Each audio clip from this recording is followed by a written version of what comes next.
Good morning, everyone. I'm going to ride around the world. I'm Mick Claridge, and I'm going to ride around the world on my bike. My son, he gave me advice at the start of this ride, and he looked at me and just said, "Dad, don't be a moron." Let me do my animal signal to gain their respect.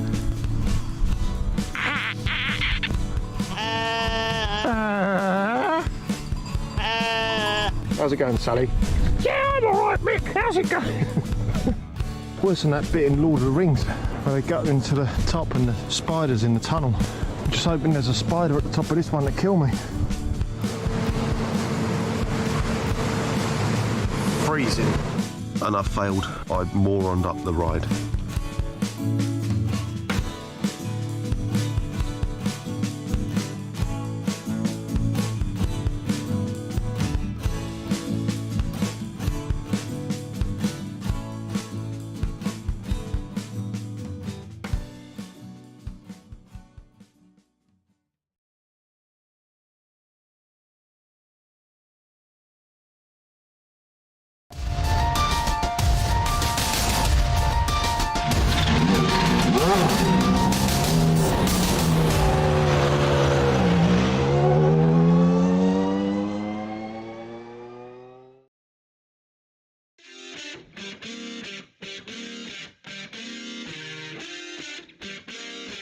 A wet and dramatic Bathurst 1000 just finished down under, so the crew at ABL decided they would give Mount Panorama a try as well.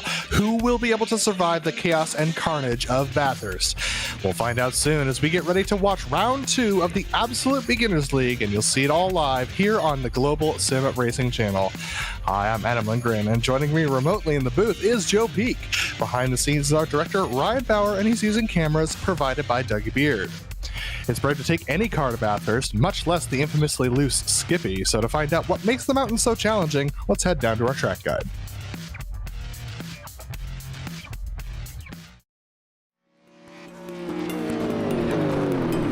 Welcome to Mount Panorama Circuit. Most drivers simply refer to this place as Bathurst, with it being located just to the southwest of the city's major hub. But most ominously, and perhaps appropriately, it's been nicknamed the Mountain. With more than 500 feet of elevation change over the course of a lap, it's easy to understand why. Though originally built for racing, it's become a street circuit over time, with the track itself used for regular traffic and featuring residential housing all along the roads. This makes this 4-mile, 23-turn course incredibly unique in the world of racing. In the past, the track has hosted a variety of types of cars, including open-wheelers. But modern safety standards means that most competitive racing has now been limited to sports cars and touring cars. However, the dangers are very real due to the incredibly high speeds and lack of runoff throughout much of the circuit. The quickest parts are the run up the mountain straight towards Griffin's Bend, and then the flat-out blast back down the Conrod Straight and into the chase. This chicane was added in the late 80s to break up the run down to Murray's Corner. But while most chicanes are derided for ruining the character of a track, the terrifying speed as you approach it and the general difficulty make it fit right in with Bathurst challenges. However, the toughest portions are undoubtedly along the mountain itself, with notorious corners like the Cutting, Brock Skyline, the Dipper, and Forest Elbow. In fact, one of the more unique worries of this course is that all of these parts are so narrow that track blockages due to wrecks are not uncommon in the first few laps. The Australian fans often line the fences and hillsides to witness the daredevil spectacle of drivers trying to claim King of the Mountain. You can't blame them with how rare of a sight a track like Bathurst is today.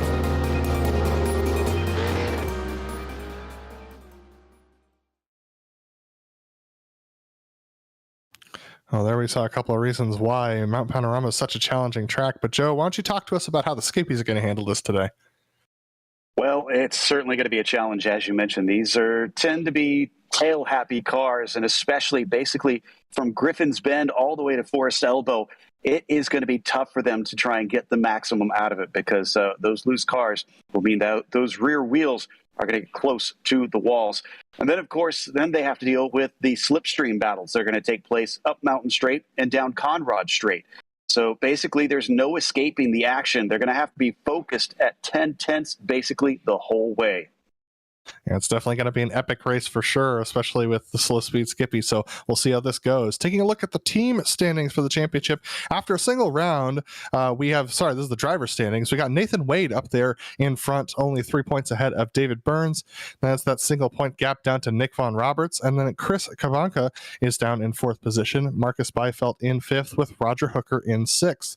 And we've got Ludwig Saar in 7th, and then Loris Amadio in 8th position.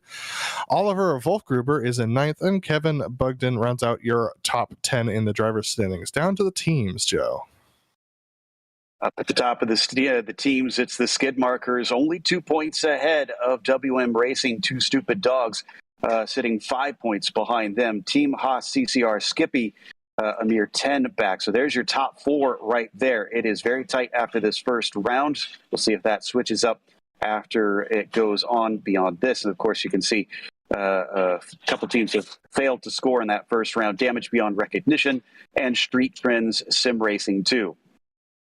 Absolutely. And now we get into the race details. Round 2 of 6 for the absolute beginners. It's a 50-minute race for these drivers and open setup, so you can set up the car however you'd like or you don't like, depending on what your preference is. 2 fuel stops are required for these drivers over the 50 minutes, and they have 1 spare vehicle. Also, another interesting thing to note about the race details, qualifying details, it is group qualifying for these drivers, so slipstream is definitely in effect today. And speaking of qualifying, that's going on right now. We got 10 minutes left in qualifying. Nobody has set a representative lap time because, well, it just takes the Skippies a while to get around here. Yeah, it takes a long time. You're talking 2+ minutes just to set one on the board, which means with only a 15-minute qualifying, Adam, it's going to be essential that you get a banker in because you don't want to be left out and starting from the back of the field here.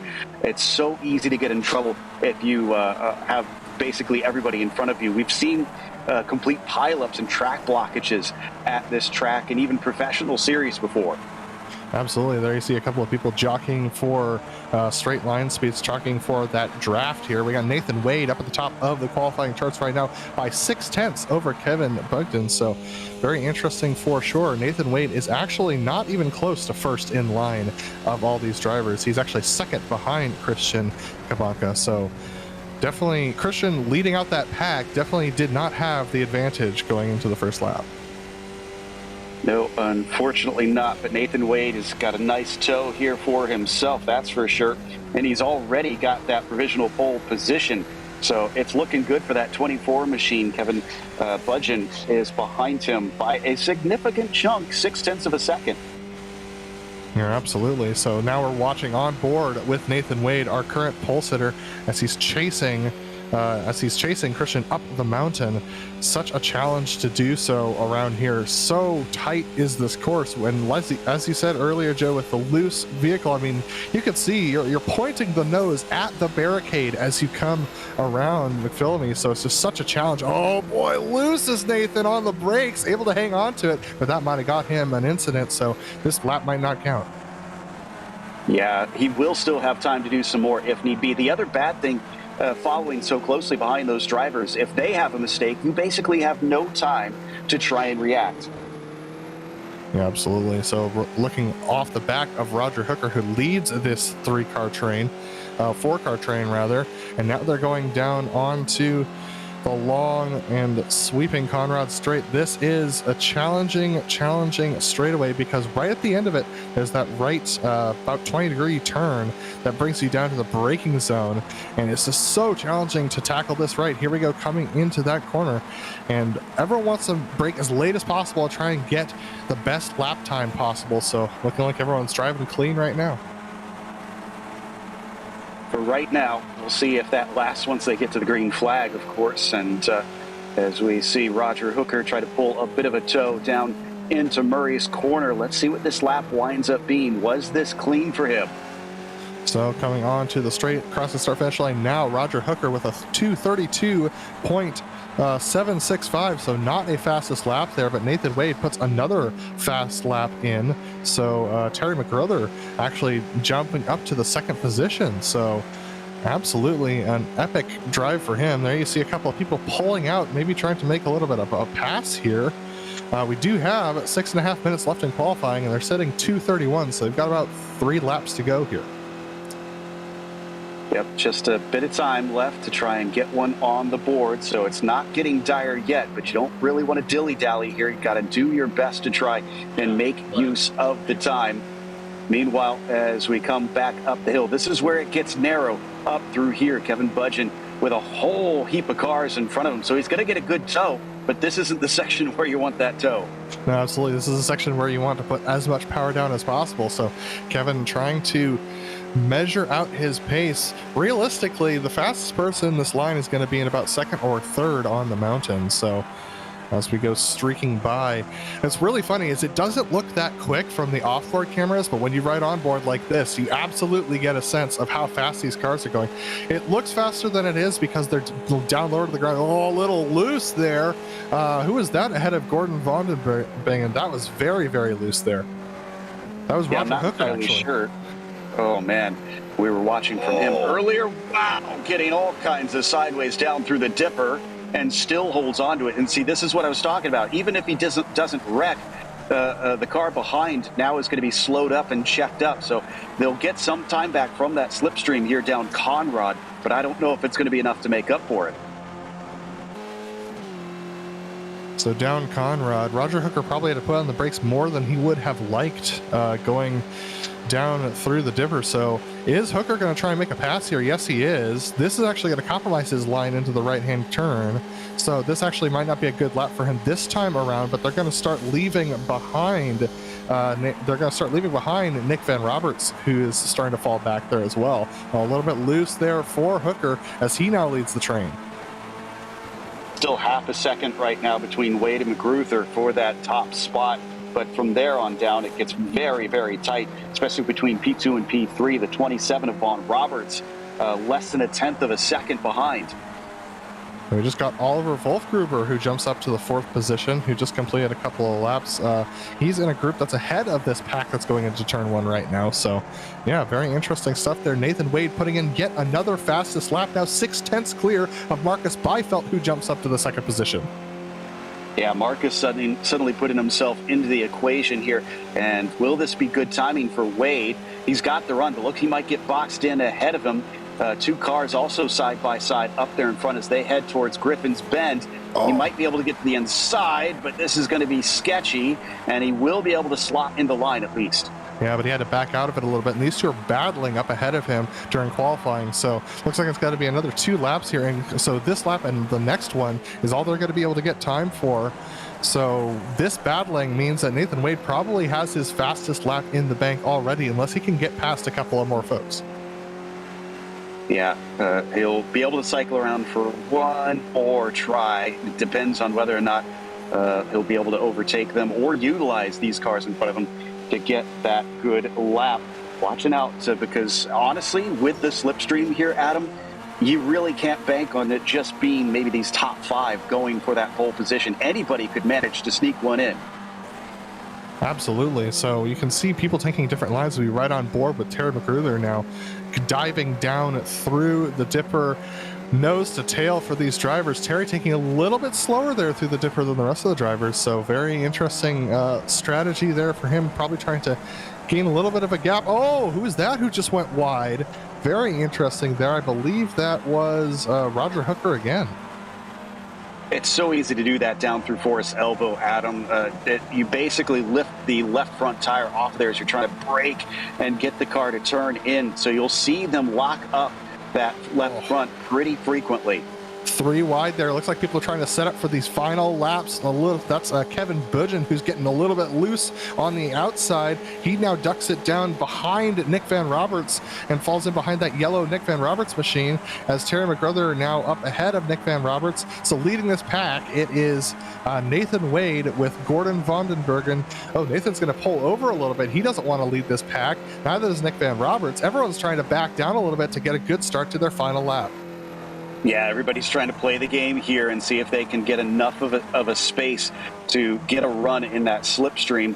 They know this is going to be their last opportunity, so it's a bit of a strange one. Everybody's jockeying for position, but behind others in this case. Absolutely, just trying to keep my eyes out for anyone who climbs significant positions. Looks like Frederick Neptune finally sets a qualifying time to 20th position there. So on to the charts at the moment. We currently have 24 qualified. Looks like Sebastian Holmichel pulls up to the 15th position as well. So 7/10 between Wade and Byfeld at the top of the charts. That's going to be a big gap to close in the final lap of qualifying. It is, but it ain't over till it's over. 6/10 is still doable, especially if you get that monster slipstream. And we don't know if Marcus Byfeld has maybe been balked on some of his laps, so he could still have more in the tank here, depending. And it definitely looks like Vandenbergen is using up as much of the track width as he can, really bringing it right out to the walls. In fact, I think he glanced it there. Probably not enough to draw an incident, but I think it might be a little bit too far back, Joe. He might not have the draft of the group ahead because the group ahead's starting to pull away. They're 1.4 seconds away. The group led by Nick Van Roberts and Terry McGrother with Nathan Wade in the back. That being said, Nathan Wade's getting held up again by these folks. So it really is a game of cat and mouse to see who you're going to be behind. But my goodness, these cars are all over the road right now. Nathan trying to keep his foot down, but Terry McGrother definitely backing up to him. You got nothing to lose from here. They're going at it 10/10 and trying to use up as much as they can. Does look like Nathan Wade is going to be very close behind this car that he's slipstreaming, but that might not be what you want. You want some gap to really give yourself momentum.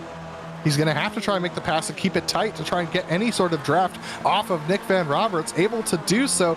He's going to have to wait until he's clear and then pull in front because they're catching Van Roberts quite quickly. Oh, that's Wade into the grass there a little bit. Nick Van Roberts is getting loose on the brakes. Here we go. Nathan Wade making the pass up the inside. Is that the fastest way around? No, he goes into the grass. That's it for our current pole sitter.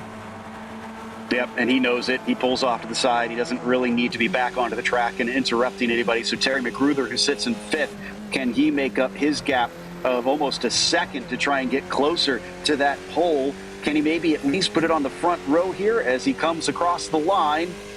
Waiting for the timing and scoring to update, and no, he actually gets bumped down to sixth.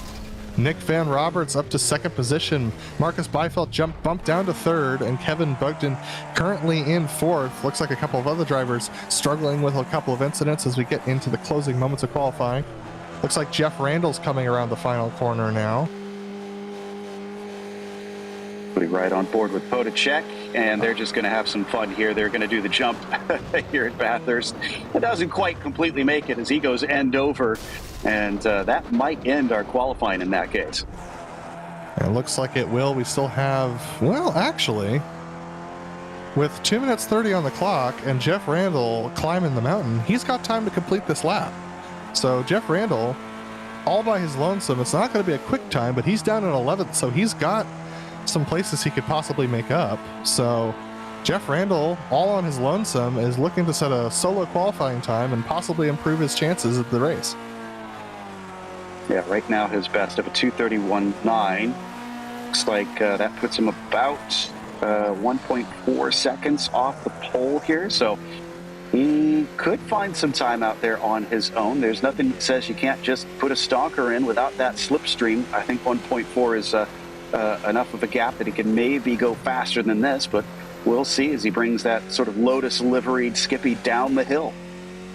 Now, I'd say the draft appears to be worth about a second around here, so he's got 0.4 to work with if he's able to put down the best lap anyone's ever seen in a Skippy. So we'll see whether or not Jeff can improve as he comes down Conrad all on his lonesome. It's the slowest he'll be going today because once we get started in the race, it's going to be pretty much single file. Well, I mean, it'll be double filed, but we'll have a lot of draft is what I'm trying to say. But it looks like he's going to abandon this lap and take the fun route. Yep, so we'll get another little show here. He actually cleared it, and it looks like he might be able to land it. It's going to barrel roll. Let's see if he's got enough. And nope, he's going to land on his lid. So close. Well, that will take us to the grid of the race. And that is, definitely the close of qualifying. So Nathan Wade on pole with Nick Van Roberts alongside him. Row 2 is Marcus Byfeld with Kevin Butchin in the 4th position. David Burns in 5th with Roger Hooker starting off in 6th position. To row 4 is Terry McGruther and Gordon Vondenbergen. And then we've got Peter Goller and JT Koppinen rounding out your top 10. After that, it's Jeff Randall starting in 11th, Oliver Wolfgruber in P12, and Ludwig Sauer in the 13th spot. Wojciech Potacek, good enough for 14th today. Christian Kabanga comes back after a bit of a period away from this series in that number 78, starting from 15th. Sebastian Holmichel will be in the 16th spot. Christopher Giros on the inside of the next row. Josh Brain, a regular here, will be to his outside. Neil Bamber starts 19th, and AJ Campbell rounds out your top 20. Then we've got Frederick Neptune in the 21st position, Klaus Loden in 22nd, and then Christian Gruel in 23rd. Nicholas Anderson is the last set of time. I'm pretty sure Kai Alpstead is just here to be an admin, so we probably won't see him on the grid. But that is 24 at least drivers who are going to start off this race for this in the Skip Barbers for ABL, and that track temperature looking pretty toasty compared to what the real drivers were doing last night. Yeah, exactly. But I'm not looking at the temperature. I'm looking at that wind speed, 13 to 14 miles an hour. They aren't aerodynamically sensitive cars except for maybe the drag on them down the straights. But even still, that's going to be whipping these light little machines around. Yeah, absolutely. These light machines are going to be moving. We can see the trees moving in the background too. And remember, this is a standing start for these drivers. So, in true Bathurst 1000 tradition, these guys are going to be kicking it off from the pavement. It's going to be interesting to see who gets a good launch off of this, off of the start, because turn 1, I mean, it's a deadly corner. Yeah, it's called Hell Corner, and it's actually, I believe, named after a tree, which eventually became a stump at one point. But it's not for the fact that it is hellish, but it does see a lot of incidents typically into that first left-hander. All right, so the lights are out, and now we've got the red lights going up. Once those lights go away, it'll be green flag. So waiting, and green flag. Nathan Wade gets a good launch, as well as Nick Van Roberts. So both of these drivers getting great launches. Looks like everyone's pretty much single file as we head towards Hell Corner, diving into the first turn. Nathan Wade continues to lead, but Nick Van Roberts got a really good run off of that corner. He's going to challenge Nathan for the lead as they go down Mountain Straight. That's probably the most single file I've ever seen anybody start a race from a standing start here at Bathurst down through Hell Corner, but it's not going to be single file for the lead, as it looks like it's going to be Von Roberts and Wade trying to figure out who has that track position. And it's got to be Von Roberts as they come down into the right-hander, heading up the hill for the first time. Oh boy, that was Marcus Byfeld, who got very loose, managed to keep it out of the wall, but he's going to get passed by Kevin Butchin. We've got David Burns now, who's trying to look up Byfeld's rear bumper, or rear wing rather, trying to get into that gearbox. Yeah, now they head through the cutting, and as they start to try and pick up speed as best they can, momentum is so important on this climb up the hill. These are not very powerful cars, Adam, so you really need to carry as much speed as you can through this portion. Not powerful cars and cold tires. These things have the grooves in them, as we see Terry McGruther getting very loose over the crest of Solman, and then we've got diving into the cutting. Here we go. Roger Hooker. Wow, that was very, very off track for him in the background in 6th position. But the top 5, very much nose to tail as we head to the dipper. Not seeing any incidents quite yet. Someone goes a little bit wide. I think that was Potacek there, but he manages to gather it up as they now plunge down into Forest Elbow. And here's where all the slipstreaming will re-erupt. Absolutely. So it's top 5, all within a second of each other. This is going to make things really interesting as they head down Conrad Straight. Everyone holding to that left-hand side, trying to stay in line with Nick Van Roberts, who's holding it to the left as well. You can see no one's taking that middle groove, which is a little bit interesting because there is a crown on the road, so you could theoretically get a little bit more of a seal. But Nathan Wade diving down to the inside in the kink, and now hard on the brakes. That's going to put him back up in the lead. Nick Van Roberts thinks better of trying to challenge him and hangs out behind. Got a feeling we're going to be seeing a lot of that here today. And Ludwig Sawyer looks like he's had a problem. He's parked it in the gravel runoff before the kink. So unfortunately, his day looks like it's going to be done. But Wade and Van Roberts still duking it out for the lead. Indeed. We got to remember, though, with this 50-minute race, there's at least 2 pit stops for fuel. So any little bit that they can save riding behind someone probably going to be important in the long run. These are such long straights. There's a lot that you can do to try and undercut your competitors if you play the long game and pay attention to how much you're saving fuel. Someone in the background there nearly losing it out of hell corner. And another battle for the lead side by side once again between Van Roberts and Wade. Wade's going to slot behind Van Roberts as they continue to do the slingshot maneuver. We're going to be seeing a lot of this today. But let's take a look at what happened to Sawyer, because Ludwig Sawyer got himself quite loose coming around the kink here, and this ended up making a multi-car incident. Yeah, and off into the wall. The problem is he bounced back across the track, and someone was an innocent victim on that one. Unfortunately, just being plowed into as he ricocheted off the concrete. Yeah, it was Sebastian Holmitchell, unfortunately, who got collected off of that incident. But riding on board with Nathan Wade now in second position behind Nick Van Roberts. These cars are starting to get their tires warm, but you can see Van Roberts still getting a little bit loose over the top of the mountain. These guys are absolutely pushing it. I will tell you, I cannot drive a Skippy this hard. These guys absolutely rig out these machines, and diving a Skippy down this hill, I mean, these things get quite sideways, and we're seeing just how fast they can go right now. Indeed, and it's a pretty long line here from the lead on down, so there's no escaping these drivers behind him at this point. Oh, did he clip the wall? It looked like it climbed the concrete a little bit there. How much damage does he actually have? He's got suspension damage for sure. That car is crabbing. Right rear suspension looks like it's busted. That is not what I wanted to see. Yeah, Nick Van Roberts dropping back, and now we've got complete chaos for the lead of this race. Yeah, that switches it up quite a bit. I think he'll have a spare car. We might be far enough in that he could duck in and take an early pit stop, but that will really hinder and hamstring his fuel strategy there. Oh. Thought I saw somebody dive onto the chase there. He absolutely did. That was Van Roberts.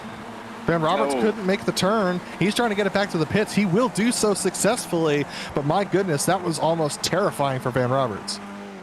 Yeah, he's trying to get in there so that he can take that spare car, I'm pretty certain. So the unfortunate thing in this is even if he does get that, he's going to not have anybody to work with, most likely. We're going to take a look at a replay of the incident down into the chase. We're back to Holmichel.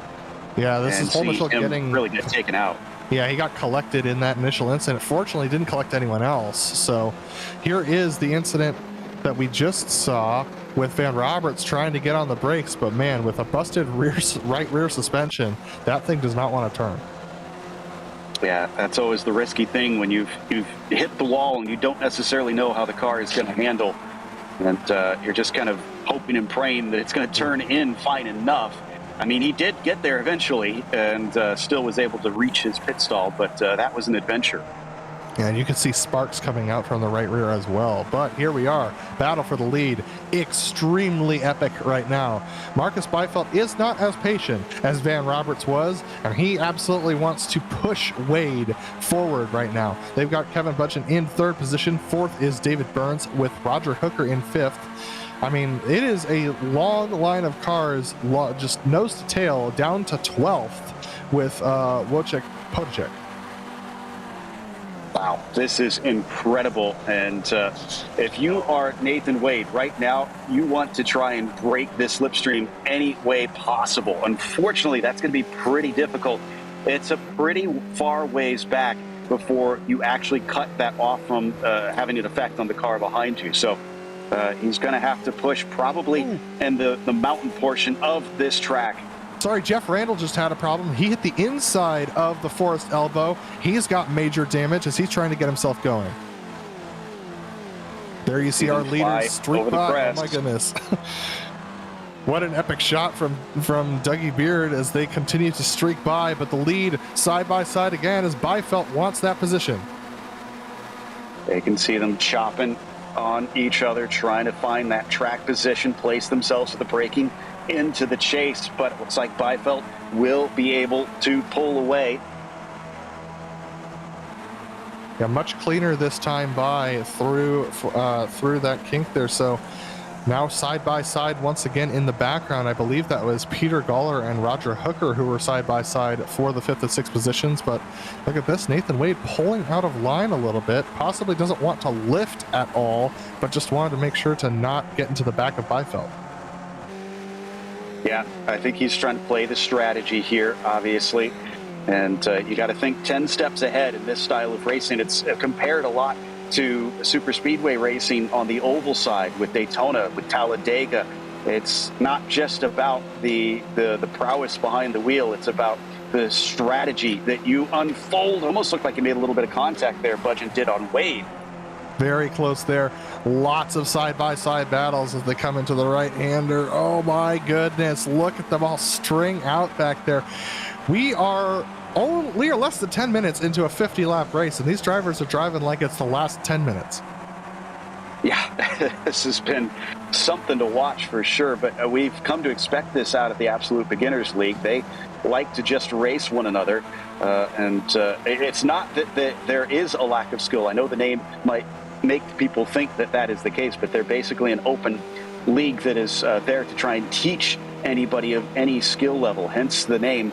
And right now they're getting a lesson in how to work a slipstream race. As we watch from David Burns here, I love these angles coming down over Skyline into the dipper here. A lot of smoke as cars lift their wheels off the ground. I mean, there's a lot to learn from these guys, for sure. You can see just how much aggression they're putting into these cars, how much tires. Oh my goodness, Byfeld right up to the back of Budgeon as they get down through Forest Elbow. Now back onto Conrad Straight. A little bit more of a gap between Wade and Budgeon, but that's actually going to benefit Budgeon more likely if he stays in the draft. But Wade moving to the center of the track gave Budgeon a little bit of a air gap, but it looks like it's not going to matter that much. The question is Budgeon going to try and make the move into the kink? Ooh, Budgeon's going to show his nose. Wade can't do much about it. Look at how sideways he gets. Now they have to get on the binders and get these things slowed up. You don't want to go wide. And, man, perfect placement on all three of their parts. Absolutely beautiful racing from these drivers. And they've got another 6 cars behind them lined up nose to tail as well. So this is just epic racing from start to finish. Look at this, Byfeld with a decent run on Wade. Is he going to look to the inside for turn 1? Looks like he's going to back out of it a little bit. Here they come, streaking by. Yeah, honestly, the right call at this moment is to not try and make a move into Hell Corner. You want to try and hold on until Mountain Straight and get the slipstream by. That is honestly the prime position, because if you make the pass coming down Conrad and through the chase, then obviously they can attack back here up mountain. But over the top of the mountain, it's a lot harder to pass, and it's a lot easier to make time, as here goes Wade trying to get the lead back, and he's going to take it back from Budgeon, who has to shut the door on Byfeld. Absolutely shuts the door on Byfeld. Back behind them, Gordon Vandenbergen made a move on Oliver Wolfgruber and was able to get the 9th position away. JT Koppinen followed him through, so good moves going on all over the field right now as we continue to ride on board with 6th place Terry Magruder, who just hit the fastest lap of the race. That won't get him any bonus points, but definitely a feather in his cap for that one as we ride on board with the 888 of Magruder, who's past all the various parks at the top of the hill, ending with McPhillamy. This is a very tricky one, so fast, and it's blind through there. You don't want to really ride the curbs too much. They all give it a pretty wide width. Every time I go to test a new car in iRacing, I always come here because if it can handle the mountain, it can handle just about anything. And watching them take the skippies around this thing, sliding everywhere, it's just completely epic. Mine is Barber Motorsports Park. It's my favorite to try and take a car out to. It's so fun for hot lapping. But yeah, I could see how this would be the ultimate test, really getting you that straight line speed to see how much oomph it has underneath it, and as well being able to try and go through those twists and turns over the top of the mountain. Roger Hooker, though, who we ride on board with, starts to see our top 4 really figure out this one as they come towards the chase. And it seems like Budgeon's got the nose ahead as they once again squirm under braking. Absolutely, Budgeon with from Wade, from Byfeld, from Hooker, as Hooker has to pull a little bit wide to avoid getting into the back of Byfeld there. That's going to put him into the clutches of David Burns behind him, and Terry McGrother in 6th position. Peter Galler is the end of this train now. It's 7 cars as Gordon Vondenbergen has fallen off this train to the tune of 2.5 seconds. And remember, not long ago, that was 12 cars in there. So they've lost about 5 of them. This is what you're hoping for, that it gets whittled down and you're not among those that gets cut in this. Basically, stay out of trouble. Try to hold on to that front group. So if you're at the back, there is a danger there because you have to take avoiding action. If someone has a problem, you have to hope that you're still within that slipstream. It is still a little bit better to be up at the front of this group. Absolutely. You can see Nathan Wade taking a lot of opportunities as we see that was Roger Hooker who goes to the inside there of Byfeld. He's going to go to the inside of Wade. He's going to take 2 spots away. Wow, brave stuff here, and Hooker is not taking no for an answer. Aggressive stuff, but it is paying off right now.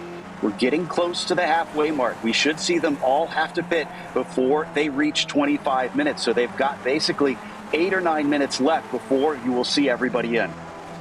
Absolutely. So these top 7 continuing to string out. We got another battle for 8th position between 3 cars. That's Oliver Wolfgruber, Gordon Vondenbergen, and JT Koppinen for the 8th position. Here they are streaking their way over the top of the mountain. Then it's another 2.5 back to Christian Kabanka and Wojciech Podacek. And then we've got a couple of other single battles over the course of the rest of the field. Down to Nick Van Roberts, who's recovered he's only 30 seconds off the lead, honestly, which is quite surprising considering he had to get a spare vehicle down there in 19th position. That battle for 8th is still very important because, as I said, something can happen to the front car in this group, and that can take everybody in this front train out. Suddenly, the guy who is fighting to be the lead of a battle for 8th is leading the entire race. So you got to keep in it, and you got to try and keep it safe. Roger Hooker side by side with Kevin Midget as they go down Conrad Straight. And this is going to bring Nathan Wade into the play because he's got the double draft and he's going to take it 3 wide. He's going to look to the inside. He's going to say, well, guys, if you want to go side by side for that long, don't mind if I do. And he's going to look into the inside here is Budgeon, but he can't really get the attack on Hooker. Instead, he has to shut the door on Byfeld. Meanwhile, don't count out David Burns. I'm willing to bet you he's been sitting back here and waiting patiently, saving fuel. We hop on board with the British driver because if we listen in, I'm willing to bet you can tell that he's doing a little lifting and coasting, especially on the straights. Just listening carefully to hear whether or not David is lifting. And absolutely, down Mountain Straight is a good place to do some lift and coast, especially as you come down. It actually climbs quite a bit here. And you reach the crest and it dips down. That's a good place to save some fuel. We've seen it happen quite a bit in the supercars. They can save fuel all the way into the right-hander if they want to. Yeah, and those supercars are so powerful that in some years past, they have been known to get air over that crest. They definitely get light. And you talked about one of your favorite tracks to take cars here. If you take the Lotus 49, you can get all 4 in the air over that crest.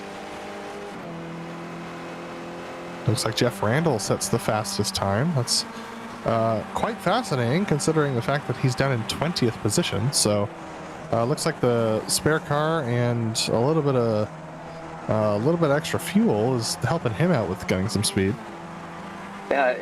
This isn't a car really where tires are a huge issue. So, I mean, you can't overheat them, but changing them isn't going to get you extra speed. So that's a bit strange, yeah, that he's been sent back on his own and somehow he's finding fast laps without a slipstream. I would have thought there'd be somebody up in this group that just got themselves the perfectly timed run. Right on board with Byfeld here, down through the S's once again and into the Dipper. And you can't tell when that smoke happens. Look how little he can see as we ride on the helmet cam here. He can't really tell where that smoke is coming from. You just have to hope that nobody's spinning in front of you.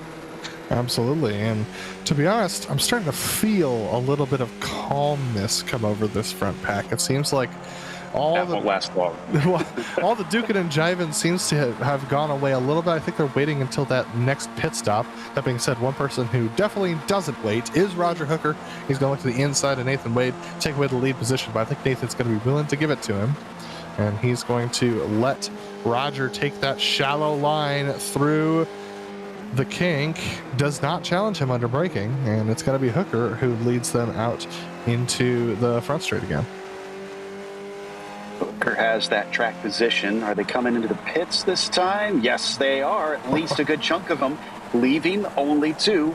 And to nobody's surprise, David Burns is one of those that can go an extra lap. Burns and Byfelt are the 2 who were able to stay out. And Burns is so much better off for it because he's tucked in behind Byfelt, as Byfelt will lead this lap. So as we see everyone come into the pits there, go ahead, Joe. I was going to say, and Byfeld and Burns are regulars. They're veterans of this series, whereas guys like Hooker, Wade, Budgeon, I haven't seen them as much. I'm pretty sure this is that series knowledge helping these 2. And Burns isn't going to sit in second for long, it looks like. No, he's planning to upset the undercut. He's going to absolutely send it on this lap and try and get himself up into a good position and try and tackle the top of the mountain. Now our previous leaders are back out of the pits. 8.3 seconds for Nick Van Roberts. So he actually, he was the one who had the early damage. So he decided to take that, I believe, as his, I'm not sure if he could do this, but as his first pit stop. Okay, I'm checking to see the pit stop information here from our drivers. And it's looking like the highest one to have stopped right now is going to be Roger Hooker. Other than them, though, of those that had to stop in early, who was it that actually had to come in and take those repairs early on? I don't remember. Was that Vondenberger? Yeah, that was Von Roberts who had to take the repairs early on. That's right. He's out in 6th position right now. So there he is on screen with his newly minted vehicle. One of, it looks like 5 drivers who have taken their fast repairs, who have taken their spare cars so far today. That is Van Roberts, Jeff Randall, Neil Bammer, and Nicholas Anderson, as well as Sebastian Hallmichael, who we saw. Looks like Ludwig Sawyer decided not to continue after his first incident, and Byfelt decides to streak by Burns, which is probably good for both of them because they're absolutely on it right now, trying to get back to the pits. Now, here's the thing. They made it, most of them made it a little bit less than 20 minutes. If you need that slipstream to make 20 plus minutes, that to me says that Von Roberts might have to make an extra stop and do a 3-stopper on this one, which is really unfortunate if that winds up being the case. Yeah, and he's been doing a lot of running alone, so that's definitely going to be the case for them. Yeah. I felt very aggressive into the pits, as is Burns, a little bit less aggressive. So these 2, let's see whether or not this worked out for them. There were 2 cars alone compared to a draft train of 5, so that might not play into their hands. But it looks like JT Koponen, Christopher Garros, and Josh Brain all were able to make it this extra lap. So they're definitely in the running for being able to be a little bit more aggressive towards the end of this race on fuel. But here come our soon will be new leaders, Nick Van Roberts and Roger Hooker. Okay, so guy's going to pick up the mantle here and look at what the pit stops did to everything. That is a big spread amongst our leaders, and that might be what most of them were waiting for. Here we go. We got a couple joining the fray in the meantime. That's Byfelt and Burns. That extra lap got them right on the back of that lead pair because that was Hooker who was able to cling to the back of Van Roberts, who had pitted earlier and was able to run away from the rest of the pack. So it's now a 5-car train at the front with Van Roberts, Hooker, Byfelt, Burns, and Wade, and that's 3 seconds back to Magruder and Peter Galler, who are duking it out for 6th and 7th. Fascinating stuff unfolding. Again, reading the race, so important in this style of racing, understanding the complexion of how it's going and knowing how to use that fuel to your advantage, using the slipstream to your advantage in various ways. We're on board with Podacek here, back in 11th. Vondenbergen is in front of him. And it's a whole train of cars there. It looks like Wolf Gruber, Randall, I think, involved in that. Look, they're still running different lines despite how narrow it is up through the parks. I do want to make a note about our two drivers who just pit, Marcus Byfelt and David Burns. Byfelt set the fastest lap of the race by nearly a second last lap. So he absolutely was ringing it out on his in lap there as we continue to take a look at this battle for the 8th position with Jeff Randall, Oliver Wolfgruber, Gordon Von Bergen, and Wojciech Podacek, as well as Christian Kabaka, who's just joined the fray. Yeah, right now I do see a bit of a gap. It looks like from 5th to 6th, I think it is, Wade to McGruther. So they have separated, and that's going to be very key for them to be able to cut it down now to 6 cars instead of 7 like we saw before. The fewer cars involved, the better it is for all those in the front vying for the win. Ideally, you want to just be by yourself. Absolutely. So Van Roberts and Hooker teammates, the two of them up at the front of this field. Van Roberts has a stop to owe us, I believe, especially considering the fact that he's leading this. To be honest, if I was Van Roberts, I'd probably try and get Hooker to go in front of me and do a lot of fuel saving, but it's possible he's done the math and figures that he can't make it without that extra stop, so it might not be of that much use. I'm with you, though. You might as well make the effort. I mean, it doesn't hurt him to just kind of sit behind and make it go a little farther, especially because that'll cut down on that final stop for him, making him need just that little bit less of fuel. So it does save you something, and he needs to do what he can to try and salvage this race if indeed he is going to have to take a 3rd stop. But top 4 now. Looks like they've got themselves a bit of a gap.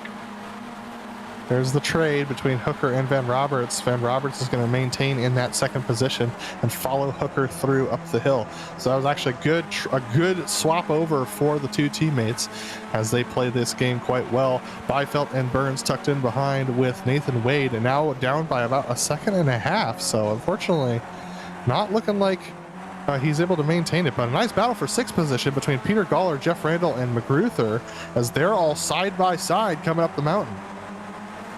This is not a place that you really want to be going too wide, especially in open wheel cars. This is where things can get sketchy. Got to make sure and give each other room. So far, it looks like they are doing that. But if you interlock wheels in this part, it's very fast up here, and the walls are close. Somebody's going to get airborne, and it's basically going to be race over in a heartbeat.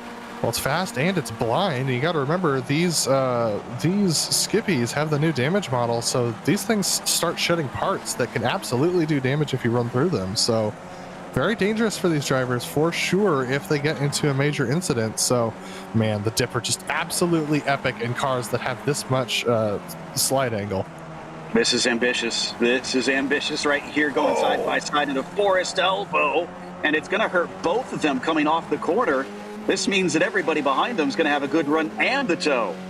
Oh my goodness, very, very close between the two of them as they continue to swap. That's Terry McGruther and Peter Galler, but Jeff Randall looking on. He's trying to find his way around. Oliver Wolfgruber and Gordon Vonenberger are trying to find their way through as well. It's going to be 3 wide. It could be 4 wide as we're going down the Conrad Straight. Look at that. That was Gordon Vonenberger up the inside of everybody.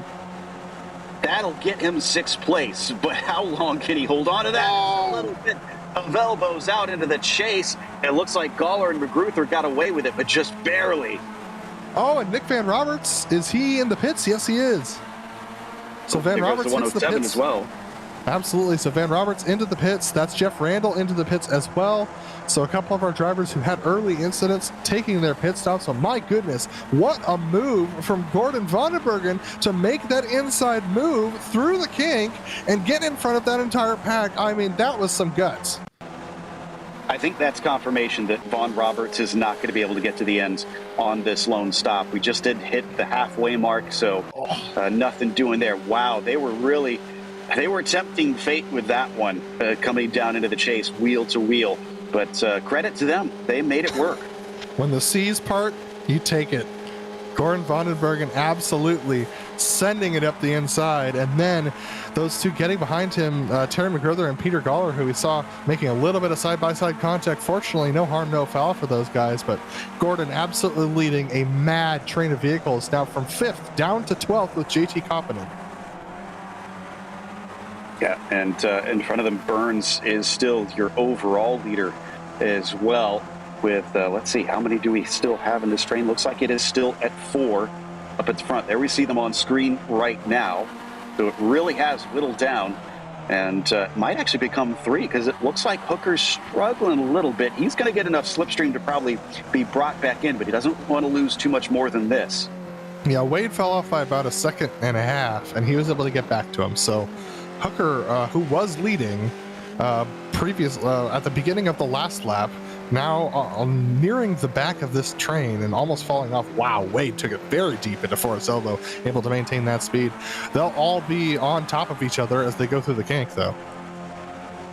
Remember, I talked about David Burns and his fuel saving. I'm kind of surprised to see him leading this group. Usually that's become kind of his signature, to try to use this strategy to win these races, even on the tracks that aren't as well known for as much of a slipstream. He's going to get demoted to 3rd. We'll see if he stays down there, but it looks like Wade and Beifeld have not decided who is going to lead coming out of the chase, and it's going to be Wade in the end. We got another battle for 5th and 6th. Side by side, 2 deep as they go to the braking zone. Oh my goodness, there's Terry McGruder on the grass. Can he hold on to it? He barely can. My goodness, that was close. You got to be so careful if you're going to get up next to somebody in the chase, because you can see how tall that inside curve is. If your competitor clobbers it too hard, basically you've become the sitting target. They're going to fly right into you. Yeah, we saw that a little bit at the Bathurst 1000 just yesterday. So, well, I guess today in Australia, but my goodness, such a challenge for all these drivers. Look at them squirming around here for this battle for 5th position. They know they're 7.5 seconds back. They know that this is the battle for the top 5, and there's not much hope of getting up towards the front right now. Looks like Nathan Wade and Beifeld side by side again for the lead. Beifeld trying to make the pass on Wade. And David Burns, I think, has found his spot. He has found 3rd position. And if these two want to duke it out, he'll just save the fuel behind them. And they continue to pull away from that 5th place battle. I fully expect him to just sit back there now that he has put himself there. The question is, who doesn't like being in their group?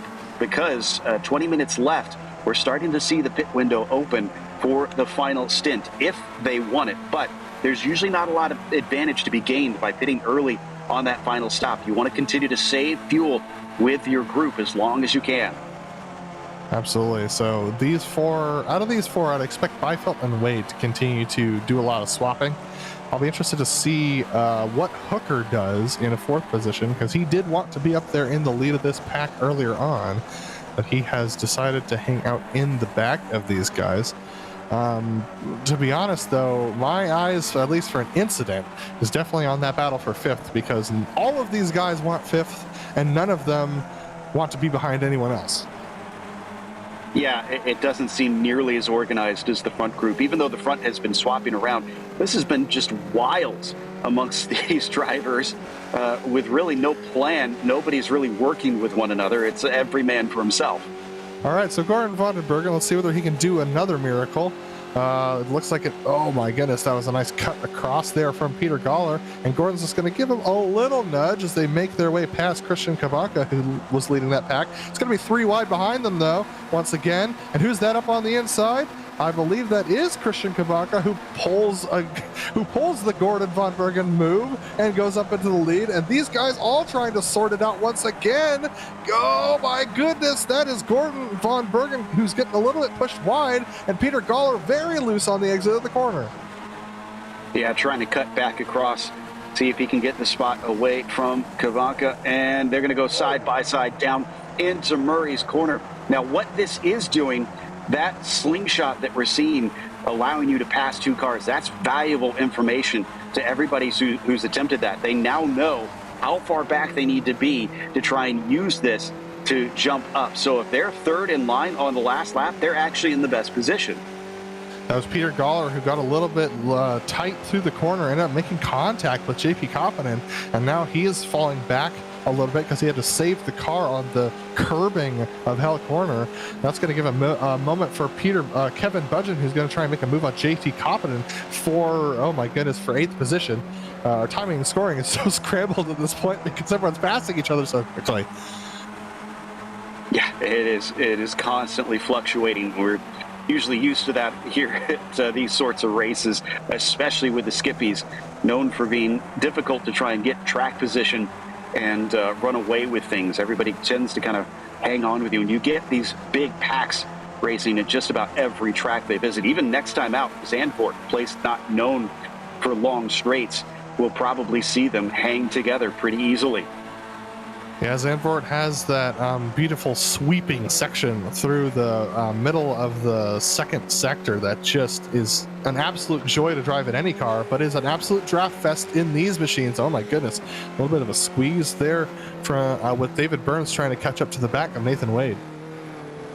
Yeah, and it was a slide from Wade coming down through the dipper. And now Burns is going to have a nice pull. This is the sort of thing I was talking about earlier. You want to be probably about this far back if you want to make a nice slingshot, because better momentum means that it's going to be a much faster lap. You'll have a much greater distance. If you start right up behind them, yes, you get more toe initially, but you have no place to take it. Nice move from Wade on Beifeld to get by, and these leaders continue to do the swap over. Back in the battle for fifth, it's 3 wide, more contact, and that's a wreck. We can see it in the background. Gordon Vandenbergen unfortunately sent around. It was 3 wide. Everyone's trying the slingshot move, and this time it did not work out for him. Did you see Podacek as well? Once we get this initial replay, I'd love the onboard of 28, because he had to really drift that thing in through the kink. And yeah, this is where it's going to unfold at the front of this group. Unfortunately, a little bit of miscommunication. Is it interlocking wheels? It absolutely is. So unfortunately, that was Gordon who goes around, has to try and recover it. We'll take a look at this once again. And riding on here's board, the view from Podacek. Watch how much wheeling he's going to have to put in this. Oh my gosh. Whoa. You're doing probably a good 120, 130 right there. And the fact that he was counter steering is pretty stunning. So great catch there by Podacek to keep him in the hunt in this second group. Important to note, Nathan Wade from our lead group decided to take a pit stop all on his lonesome, which is a very interesting strategy. With 16 minutes to go, he came out of the pits. So he's on his own right now, and back in 12th position, and with no draft, he's going to lose a good second and a half to those guys up front. So maybe he was using a little bit too much fuel. Yeah, I don't know. Well, he wouldn't want to pit early if he was using too much fuel. Theoretically, they should be able to get to about 10 minutes left here, so he should be able to go a bit farther, even if he wasn't saving fuel. But yeah, the only thing I can think is he didn't like the feeling he was getting running with that front group. If he thought that maybe things were getting a little edgy with them, that'd be a reason to jump out. But like you said, it makes you vulnerable since you don't have anybody to slipstream with. Absolutely. We continue to watch the battle for fourth position. This is Kevin Budgeon ahead of Christian Kabanka, JT Koppinen, Peter Galler, Oliver Wolfgruber, and then Wojciech Podacek, who is in 9th position, and that's about 12 seconds back to Josh Brain in 10th. So this battle strung out a little bit because of what happened, and here's the lead battle, which is not strung out. David Burns up to the lead. Is he going to pit this time? If you see him make a move to the front, that's usually an indication that he's planning on pitting in soon. We'll see if it's this lap or maybe it's the next one. He's hanging to the left a little. Nope, he's drifting back off to the right. So not quite this lap. Maybe the next time through. Yeah, 14 minutes to go. That'll put them at about 12 and some change, which should be within the window of what he's looking for here at the end of the race. All right, so we do have some pit takers from our second group who are battling for fourth position. They're all rolling into the pits right now on the Snake, and quite a few drivers this time. It's Kevin Budgeon, Christian Kabanka, Peter Galler, and Oliver Wolfgruber into the pits from that group.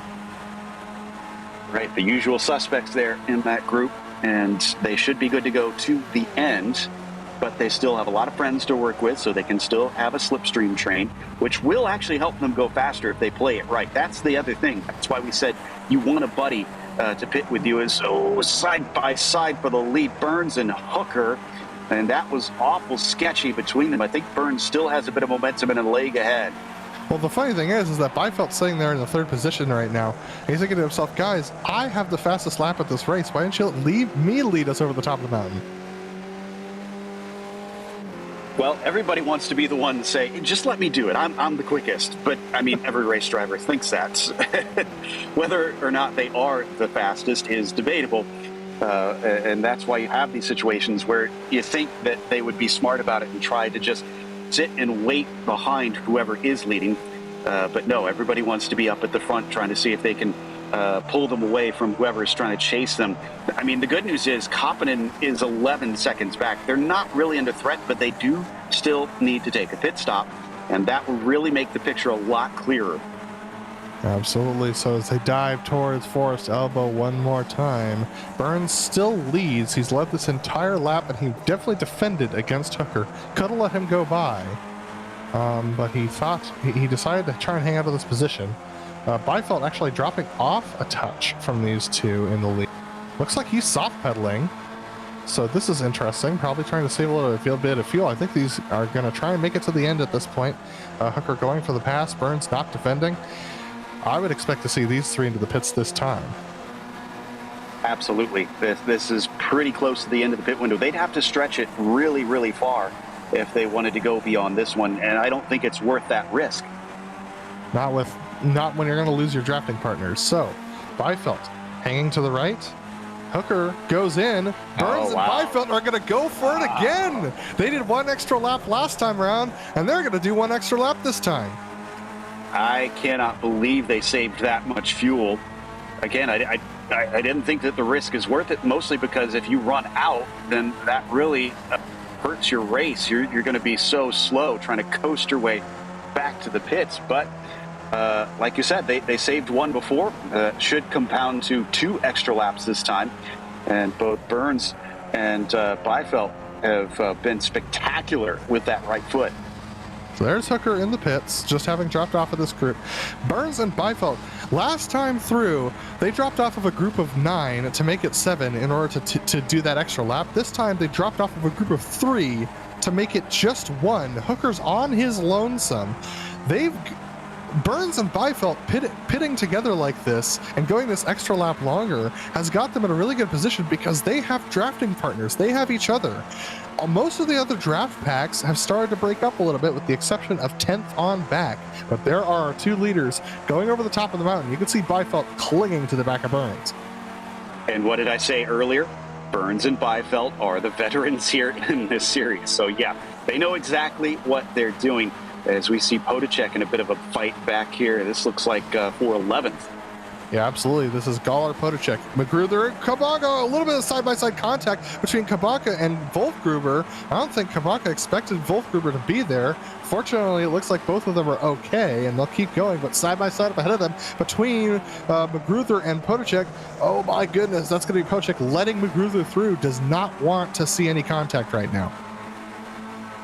Definitely does not, but he's able to slip back in line without any incident. Thankfully, that's where you got to weigh those opportunities. Is it worth the risk that you're about to take? But unfortunately, you have to make those decisions so quickly. Sometimes you just don't have the time to make the right call. So here we go, smoking down the Conrad Straight. Burns past Byfeld. Byfeld's going to pass Burns again.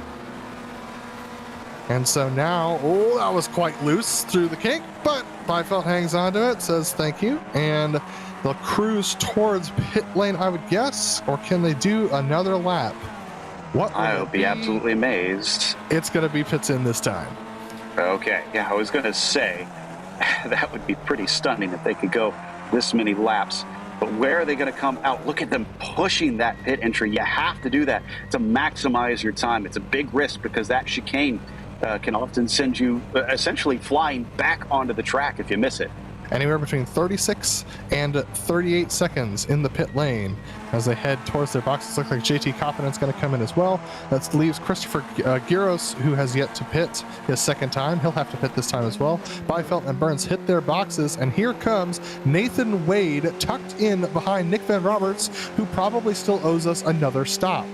So, Burns, with a lot less fuel having to take, he's out and rolling through turn one. He's going to come out ahead of Byfeld, and both of them are going to come out in this group with Van Roberts and Wade.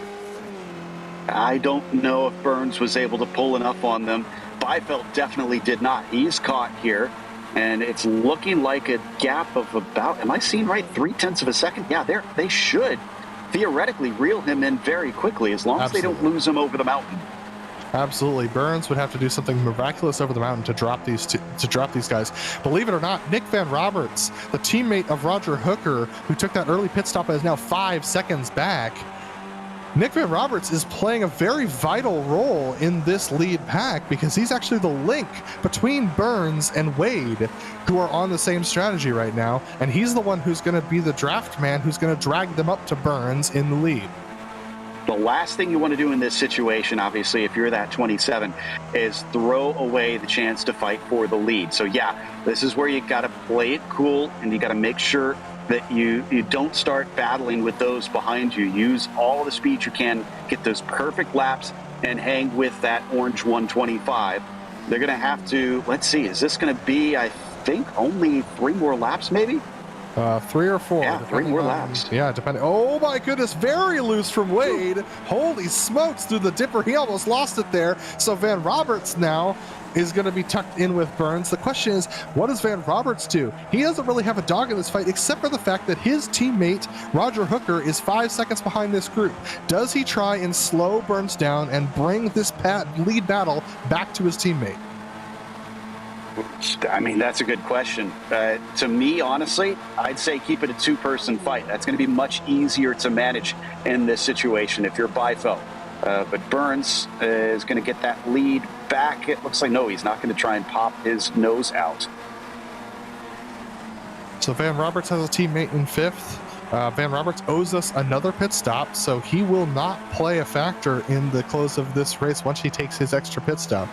Burns has saved the most fuel of everybody and got an excellent pit stop. Nathan Wade was early on the pits, so he himself is good to go to the end. So is Byfeld, who stopped with Burns. This 4-way fight is 5.6 seconds ahead of Roger Hooker, who is alone right now. And we can confirm that's going to be 3 laps to go as they cross the line right there, with Burns leading Byfeld, leading Koppinen, leading Giros. Those are protagonists. A bit of a shame that Wade couldn't get involved. And here comes Burns taking a look at Van Roberts. Going to be able to take away that position. Van Roberts owes us a pit stop still. His fellow triple pitter Jeff Randall just came into the pits, so waiting to see how this shakes out as we're on the final laps of this race. Interestingly enough, Burns kind of has a cushion with Van Roberts behind him to his other competitors who are on the same strategy as him, so Wade might want to try and make a move on Van Roberts as quickly as possible. Yeah, that's a fair point on that one. But as we watch the second group here come up into the cutting, we've been led, looks like, trying to make out who that is. It's Peter Galler who leads this battle for 7th position over Magruder, Koppinen, Wolfgruber, Podacek, and Kabunka. So quite a string of cars as we come back to the overall leaders here. Down through the dipper. Burns knows the game. He knows how to play it, but can he execute? As they're going to come down with 2 to go at the line. Look at him open up the exit here of Forest Elbow, just trying to make sure and get himself a nice wide entry and launch off of there. So it'll be an excellent draft for Van Roberts, but an even better draft for Wade, and the best draft for Byfeld. The question is, can Wade or Byfeld make it alongside to make this 3 wide? Van Roberts takes a look at Burns. Here comes Wade, who's going to take a look at Burns as well. Wade's going to set it up the inside. The battle for the lead is behind the lead car in this pack. It's between Wade and Burns. Burns squeezes Wade to the outside. He's going to drift him all the way to the grass. Look at what this is doing to that gap between them as they come down into, and yep, there we go. He's going to have to head into the pits now. So Van Roberts hits the pits. It's between Burns and Wade. Wade takes it too deep in the corner. Byfeld comes alongside. Are they going to go 3 wide across the stripe to start the penultimate lap of this race? Yes, they are. Here we go. 3 wide into Hell Corner. And backing out of it, probably very smartly, was Byfeld. Burns versus Wade. Great run here for Wade in that 24. Apologies, I called that wrong before as my timing and scoring had fallen behind. Now that we're up to speed here, the 24 is going to do what he can. And again, 3 wide as they head up towards Griffin's Bend. Will the 11 force the issue? No, it doesn't look like it. Yeah, Byfeld was definitely trying to get past Wade, but Wade was not leaving him enough room. It was just 1 tire's width, too small, unfortunately, for Wade to try and make it around.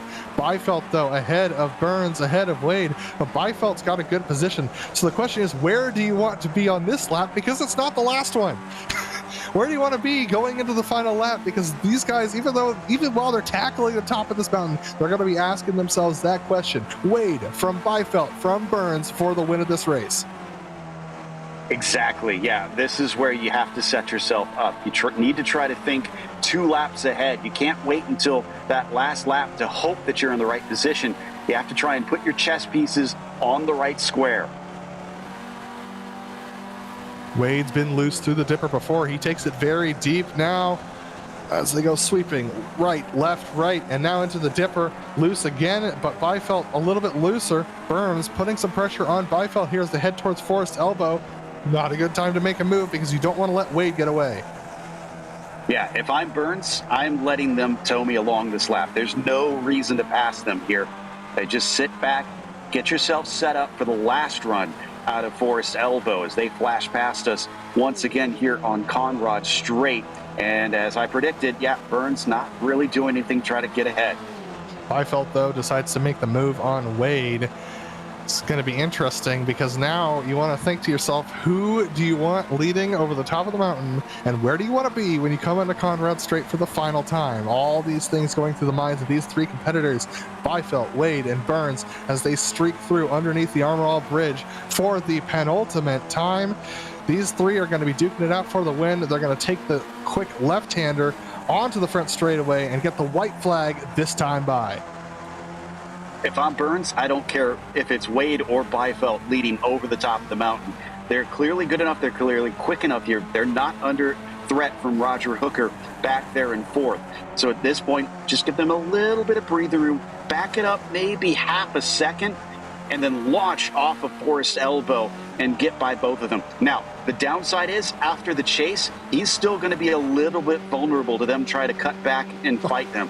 But you can see he's doing nothing here up the mountain straight while those 2 are chopping. Gamesmanship. I don't think Wade wants to go past Byfeld, and Byfeld wants Wade to go past him. He was trying to give Wade the draft, and Wade wanted nothing of it. These guys absolutely playing the game right now. But it's going to be Byfeld who leads over the top of the mountain. I mean, Byfeld could theoretically back off and try and let Wade go by, but that'd just be more cat and mouse. So Byfeld leads over the top of the mountain from Wade, from Burns. Yeah, you really can't play that game because you risk everybody slowing down and bringing more cars in, or maybe you slow it down wrong and the other person is able to break the draft. So you either got to go or you don't. You can't really just kind of do this in between where you hope that maybe they're going to pass you and take the position. We've had a wreck in the back in the battle for 5th. That was Christian Kabanka and JT Koppinen. They're both out of this race now. They both have to take a tow as this battle for the lead comes down the outside of the mountain. Oh, big slide for Byfeld. Wow. Byfeld had a huge slide down there. On to that. Absolutely. Now into the elbow. He's got some hot tires. Wade able to get a good run. Burns able to get a good run. Here we go. Who is going to make the pass? Who's going to have the guts to do it? Who's going to give him room? I mean, is looking pretty good for Burns right now. Wade and Byfeld, though, if they block the track, if they go too wide, that'll make it a lot harder. There's just enough space for 3, but it is sketchy. He's got the double toe. They are going to kind of block the track. He's going to find a little bit of space in there, and now it's a game of who's the latest on the brakes down to the chase. Here we go on the brakes. It's going to be Wade with a little bit of an edge on Burns. He's going to drift it wide. They're going to make contact. Is Beifeld going to make it through? They make more contact. It's still side by side as they go into the Overall Bridge. Wade with a little bit of a nose ahead. Burns trying to make it around the outside. It's going to be hard to pass there. Beifeld breaks early. He's going to try and dive to the corner and get a good run onto the front straightaway. It's going to be tight. It's going to be Burns. Unbelievable. Top three separated by less than a tenth of a second. I cannot believe that Burns pulled that off the long way around of Murray's. We had a little bit of contact between Peter Goller and I believe it was Terry Magruder for the 5th position as they came through the final cutting. Look at this. This was epic. That was Beifeld who tried to make a sweeper on the outside, but Burns able to carry the speed onto the curving, and that was Beifeld who pushed him just a nose ahead to win it. Wow, that was risky, but it paid off in the end. I cannot believe he made that work. We're going to watch it from on board. Burns, especially because he could have so easily been run into by Wade there, but he held his line just enough. An absolutely epic race there for the top 3 positions. What a finish we had.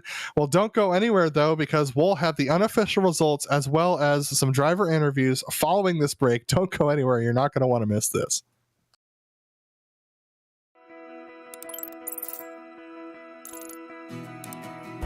iRacing is a sim racing game that combines a true-to-life racing experience with an online community of virtual racers from all around the globe. iRacing offers a multitude of officially licensed cars and tracks, laser scanned with millimeter accuracy. Their car models and mechanical systems are based on real-world physics, engineered in cooperation with manufacturers and race teams. Their skill license system ranges from rookie to pro, ensuring members are always pitted against those with similar skill sets. Members are able to sign up for a weekly race series, compete in time trials, host a private race with friends, and participate in racing leagues created and run by the community. With over 170,000 members, iRacing works in partnership with renowned motorsports organizations like NASCAR to deliver virtual races based on the real-life NASCAR Cup Series, as well as many other series on the NASCAR ladder. iRacing also features team racing, providing a variety of options for members to create and manage their own teams. Race with friends or real-world teammates in full-length endurance events like the 24 Hours of Daytona, Spa 24, or the Bathurst 12-Hour. Additional partners include IMSA, World of Outlaws, Supercars, and IndyCar, allowing members to race in their very own Indianapolis 500, Bathurst 1000, Chili Bowl, and many more iconic events. This is iRacing, delivering the most authentic racing experience short of getting into a real race car. Sign up today at iRacing.com.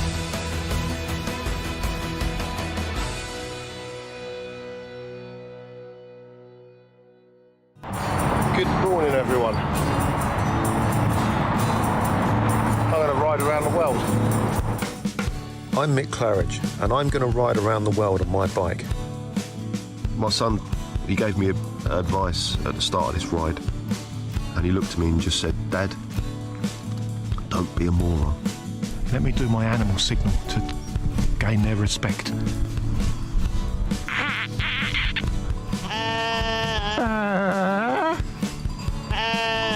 How's it going, Sally? Yeah, I'm alright, Mick. How's it going? Worse than that bit in Lord of the Rings, where they go into the top and the spiders in the tunnel. I'm just hoping there's a spider at the top of this one that kill me. Freezing. And I failed. I moroned up the ride.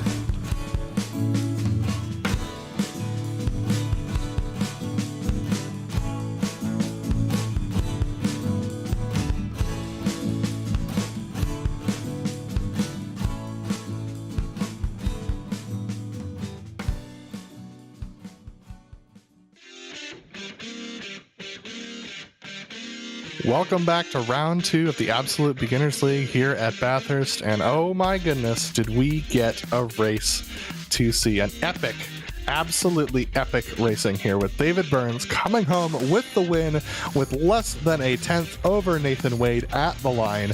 Marcus Byfelt putting a nose to Burns right at the end to his gearbox to help him push him across the line, comes home in the third position, just over a tenth behind our leader. Roger Hooker finishes in fourth position, 7 seconds back with Terry McGruther, only about 13.8 seconds back as well from the lead. Oliver Wolfgruber finishes in sixth position with Wojciech Podajek in the seventh position.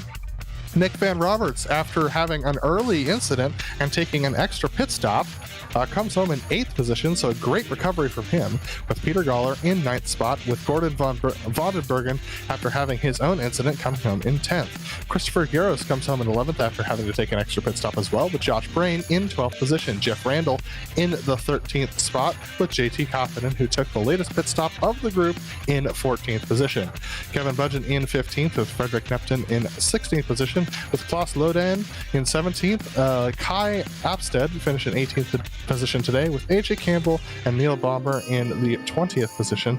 And then we had Christian Gruhl, Nicholas Anderson, Sebastian Holmichael, Christian Cabranca, and Ludwig Sawyer, who did not finish. All right, that's going to bring us to David Burns, who won this race. My goodness, David, you waited till the final lap to make that move, and it was very clear what your plan was going up the mountain. But how hard was it to stick it on the outside of Nathan at the end there? Well, I wasn't expecting the bump. It was pretty hard, but luckily we got away with it because my car had to come back on track with the momentum. So I apologized to him, though, and he gave me an apology as well. Wow, that was an awesome last set of corners. I can't believe I beat him. Absolutely. It looked like you and Byfelt were absolutely pulling a good fuel strat there throughout the race. I mean, talk to me about how are you able to pull that off? I mean, it's definitely, I know that you have a lot of draft around here, but an extra 2 laps on the rest of the field, that's quite epic. Yeah, it's having such a group at the front with 3 or 4 cars draft worth. I could short shift like nobody's business. I was in 5th going up the hill, and the car was still pulling because with that amount of draft, the car was pulling well. So a bit of short shifting and lifting and coasting coming down the hill. So I saved that much that I was surprised I was able to go that 8th lap. I couldn't get that 8th lap on my own. And I was able to do it in the next stint as well. So yeah, Marcus must have been doing quite similar to be able to stretch that extra lap. Yeah, absolutely. And I mean, Bathurst is a challenge in any vehicle, but with the Skippy and how loose it is, it must be hard to keep the thing off the wall and keep it from getting too loose, especially headed down the mountain. How are you able to tackle that today? Yeah, you kind of have to. Well, personally, I drive it as full on as I can. If I try and like half throttle it, that's generally where I'll make a mistake. I'm used to how the car handles when it's bum sliding around and getting close to the wall. So it's kind of funny for me. I have to go full throttle at it. If I half attempt it, that's when I crash. Well, David, fantastic race today, and congratulations on the win. Is there anyone you want to thank before we let you go? Nathan for being the nice guy and actually letting me back on track. You guys for doing the broadcast, obviously, and everyone that just races in the league, because they're all a great bunch of guys. Well, thanks for talking to us, David, and we'll see you around 6. Cheers. That was David Burns, who finished in the lead, won this race today. Next up, we're going to be talking to Nathan Wade, who finished in 2nd position. Nathan, I know this isn't the place you wanted to finish, but my goodness, that last lap battle and those last couple of laps, quite frankly, after you guys came out of the pits, that had to be a blast. Hi, guys. Yeah, the last lap was brilliant racing from all 3 of us. I did want to apologise to David. I have already said sorry, but I just want to publicly say sorry to him.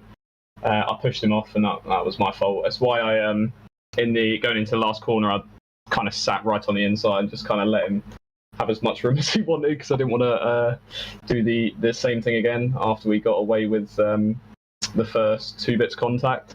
But yeah, that's blast. Absolutely love this track.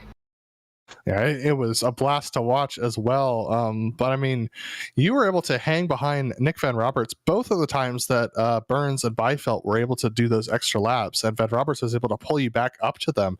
How important was it to be drafting with someone as quick as Van Roberts, who was on that alternate strategy?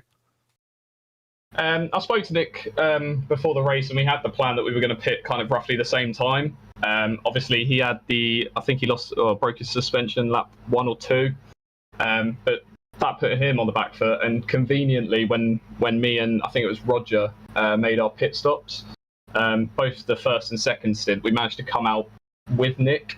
I did have to, when I came out going on to the last stint, I did have to ease off like a second and a half to let Nick catch up, because even if I'd have just sat on my own for 2 laps while David and Co did their extra laps, I'd have been gone by the time they came out. I'd have been like a good 3 seconds. So I'm glad that me and Nick still managed to sort of work together to keep a good result for myself. And Joe and I were looking at what was going on the mountain straight on the final lap, and we're wondering. I think it looked like you didn't want to lead going up the mountain. Was that the idea? Yeah, no, at no point did I want to lead on that last lap. That's the only problem I have with this track is this. You race around for 10, 20 laps, and then you're pretty much coming down to a last 20-second sprint, which is that downhill section. But I didn't want to lead at all because I knew that you're probably going to end up in 3rd place unless I got a good launch out of that corner. But I'm not comfortable with that. The left-hander go just before you go downhill. Such a awkward call. I did hit the wall once actually. I was quite lucky not to get suspension damage like Nick. But yeah. Well, Nathan, thank you so much for talking to us, and congratulations on your 2nd place finish today. Sweet. Cheers, guys. That was Nathan Wade, who finished in 2nd position, and that's actually going to do us for today. So we want to give a big thank you to the Absolute Beginners Racing League for having us back on for these races. And we also want to give a thank you to our sponsors and our crew there, all of whom you can see on our team. I want to give a thank you to the team today. That's Joe, Ryan, and Dougie. Make sure to check out our social media, website, and merchandise store. Links are in the description below. And don't forget to subscribe here to our YouTube channel so you don't miss a moment here on GSRC. Next time we'll join the Absolute Beginners Racing League is going to be Sunday, November 20th at 2 p.m. Eastern Time. That's for round 5 at Zandvoort for these drivers. And be sure to check out our other broadcasts listed here. So until next time, race clean, race hard, and we'll see you on the track.